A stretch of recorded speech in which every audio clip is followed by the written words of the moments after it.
Vivencias.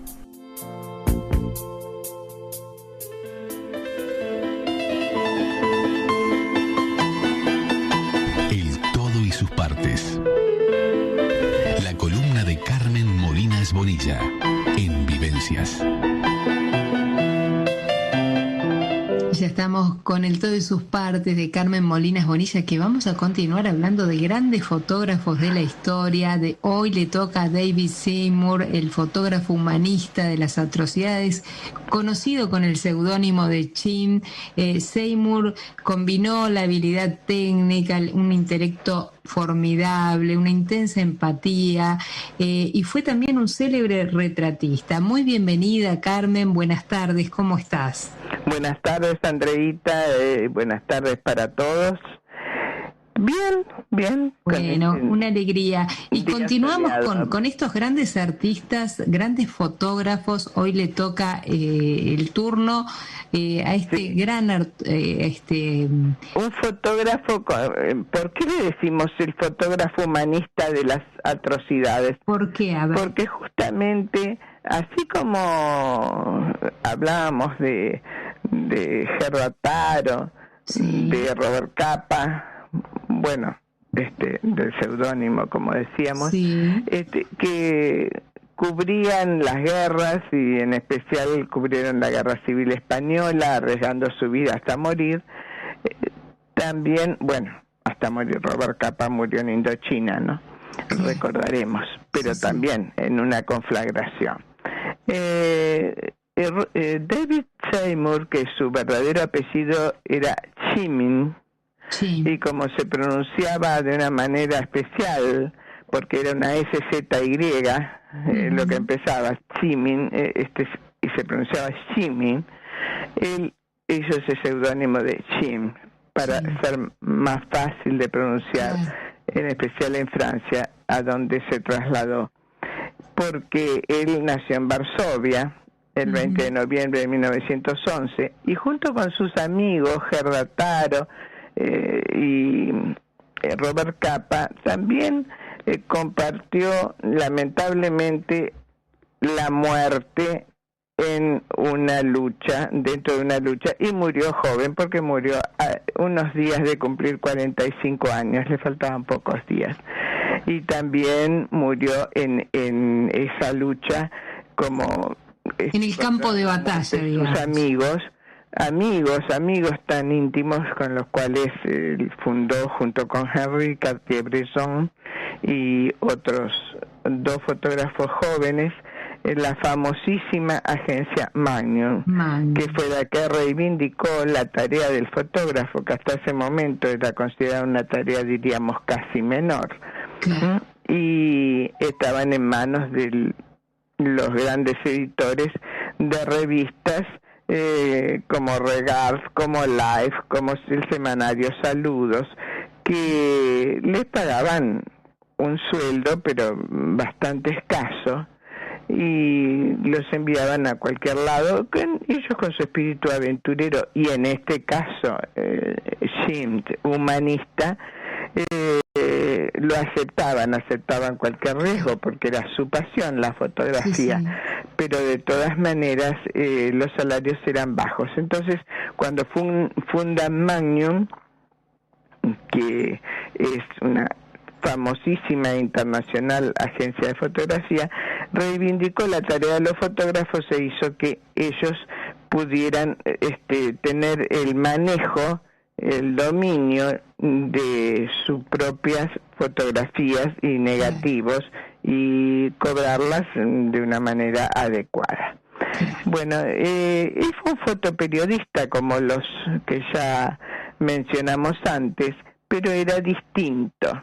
A ver, ¿en qué era distinto? Porque Jim era una persona muy compasiva, diría Henri Cartier-Bresson de él, que tenía un corazón muy vulnerable, vulnerable ante las atrocidades, y buscaba lo que sufría el pueblo detrás de estas atrocidades. Él decía, solo intentamos contar la historia, ¿no? Sí, él decía eso que dices tú, solo intentamos contar una historia, dejemos que los pintores o ilustradores del siglo XXI se preocupen de esos efectos.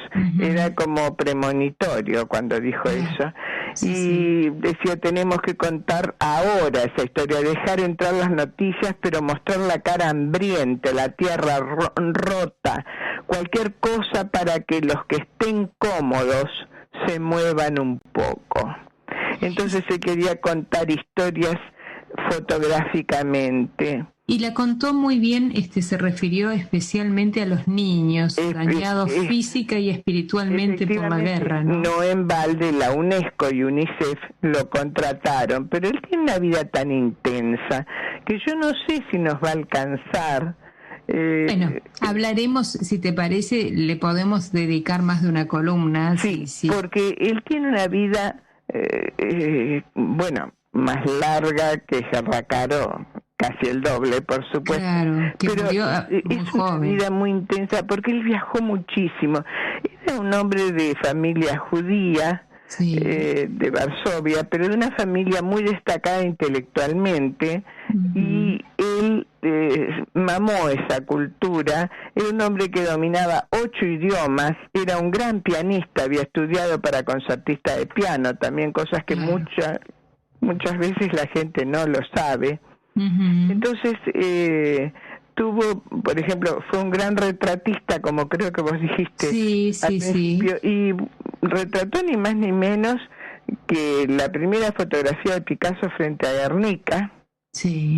Retrató a Arturo Toscanini, que logró unas fotografías fantásticas, justamente por ese amor a la música que tenía, pudo llegarle al corazón, y Toscanini le permitió determinadas fotos que no permitían, fotos privadas, diríamos. También con el gran pacifista Romain Rolland, bueno, y también con actrices como Sofía Loren, Gina Lollobrigida, que en esa época eran... Ingrid Bergman también. Yo acá publiqué unas cuantas fotos que son como una recolección, ¿no?, en el Facebook de él. Pero las mejores fotos justamente de él, a pesar de ser un gran retratista, fue esas imágenes de la Guerra Civil Española, en la cual retrataba el impacto de la guerra en la población civil, por ejemplo de Barcelona. Entonces esas fotografías que mostraban cómo vivía el pueblo, cómo soportaba como podía el hambre, el frío, la desesperación, la falta de su hogar. Entonces, de esa manera, él, además de mostrar el sufrimiento del pueblo, debajo él ponía siempre algún epígrafe, algún pie a la fotografía, en la cual escribía redactaba determinados escritos en el cual expresaba con pocas palabras algo que tenía que ver con la foto, pero diríamos que la cerraba, le hacía un cierre perfecto. Un hombre de una especial sensibilidad por todo lo que estás contando, ¿no? Sí, así era. Era un hombre además que viajó muchísimo, porque cuando la UNESCO le encarga el trabajo muy famoso, que se trataba de los niños de la guerra en especial, era un proyecto de UNICEF patrocinado por UNESCO, él, para hacer ese libro, viajó por todas partes. Dentro de esos viajes, él se encontró lamentablemente con situaciones atroces que lo dejaron con ese corazón vulnerable, siendo un ser más bien, era muy generoso al extremo de que ayudó a Robert Capa cuando fue a Estados Unidos, que no tenía nada, pero además de ser generoso, era un hombre solitario y triste. ¿Ah, sí? Porque tenía en su retina todas las imágenes atroces de cómo vivía la gente. Porque además le encantaba documentar la vida callejera, precisamente quizás por haber viajado tanto, ¿no? Sí, y viajaba tanto para documentar esa vida callejera atroz de esa gente. Mira, hay fotos fantásticas en las cuales, por ejemplo, una niña, Tereska, que está en un lugar para enfermos mentales. Esa niña es una niña que él le pide que dibuje su casa con tiza en un pizarrón, y ella con una mirada atroz dibuja unos garabatos y luego los tacha, porque había desaparecido esa casa, por supuesto. Esa foto es una foto muy famosa, así como el miliciano, la muerte de un miliciano que hablábamos de Robert Capa y de Gerard Taro, también Tereska es una foto así. Él en esos viajes termina por hacer en Roma su residencia, casi diríamos, no digo que podía ser su residencia permanente, pero casi. Sí. Él se enamora de Roma y desde allí se dirige a distintos lugares. Cuando él va a Polonia, lamentablemente después de la guerra, encuentra que la casa de sus padres estaba perfectamente sellada, no le faltaba nada, pero los nazis habían asesinado a sus padres. Él queda con una hermana, la cual le escribe, y las cartas son interesantes porque está también hablando de los horrores de la guerra. Entonces encontramos que la UNESCO buscó un fotógrafo así como él para lograr ese impacto de la fotografía, mostrando, en el caso de la UNESCO era la lucha contra el analfabetismo, y en esa campaña contra el analfabetismo no hubo mejor retratista que Seymour, que tomó cientos de fotos y redactó notas explicativas muy detalladas que organizaban series enteras de imágenes que formaban como una línea narrativa específica. En sus fotografías también fueron publicadas en el Correo de la UNESCO en 1952.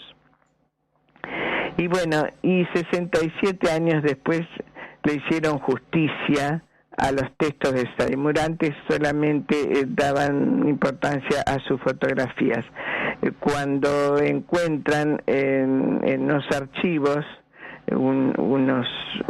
era como descubrir esa serie de cajas chinas, una dentro de la otra, en el cual aparecieron fotografías y reportajes fantásticos, y que en el 2001 hicieron que se hicieran justicia a ese trabajo que merecía especial atención, ¿no? Claro que sí.